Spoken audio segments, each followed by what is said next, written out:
Reci ti našim ljudima, kako se zaposliti u Daimleru?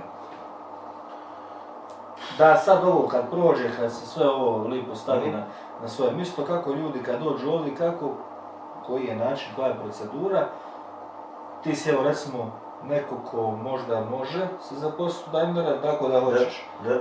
Sad ti to lipo objasni nama, pusti mi ovih tamo 5 godina dođu ovdje pa onda pričaju šta može, šta ne može, šta su cajt firme, šta su kurac, pa ti nama lipo sad reci čovjek odavde domaći, kako se zaposliti u Daimleru.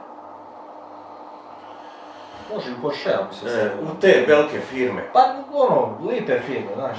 To kad dođeš doma da to zvuči, da ne bude neki šungen-bungen, nešto Schwarzwald, ovo koje ne zna niko. Neka GmbH koju ne zna. Nego da se može pohvaliti čovjek lipo da kaže, pa kako, redoslijed ima redoslijed.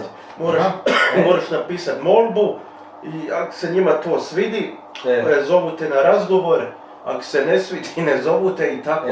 I to je to.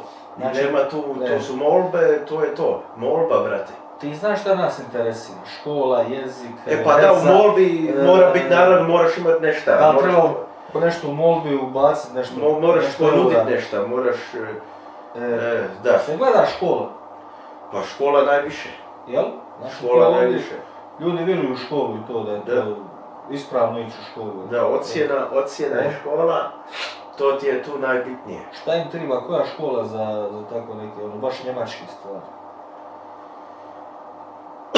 Kako misliš njemačke stvari? Baš znači Mercedes, baš BMW, baš razumiješ, da ljudi mogu lijepo nešto reći. Da, pa ko što sam rekao, ocjena i to je to. Dobro, čovjek je išao, ne znam, studirao turizam, ugostiteljstvo. I može. Ima petice i on dođe ovdje i on ide, znači, molba piše, molba dobro zna jezik, to pretpostavljamo, piše molbu. Evo ovo nije korona, nisam. Piše molbu i vjerojatno će ga uzeti, ako je tako sjajan, vjerojatno će ga i primiti, čak, vjerojatno. Sad ovisi naravno, ovo su malo ovako glupe priče, ovisi naravno koliko je njima sad potreba radnika, jer oni sad u tom trenutku trebaju, ne trebaju. I takve stvari, Misliš da to može proći bez sajt firme? Kako se te firme zovu, što zapošljavaju ljude? Pa ti sad mene pitaš da li se može zaposliti u Daimleru bez sajt firme? Da. Naravno, ali to isto trebaš imati kvalitet i pojma nekog i sve živo.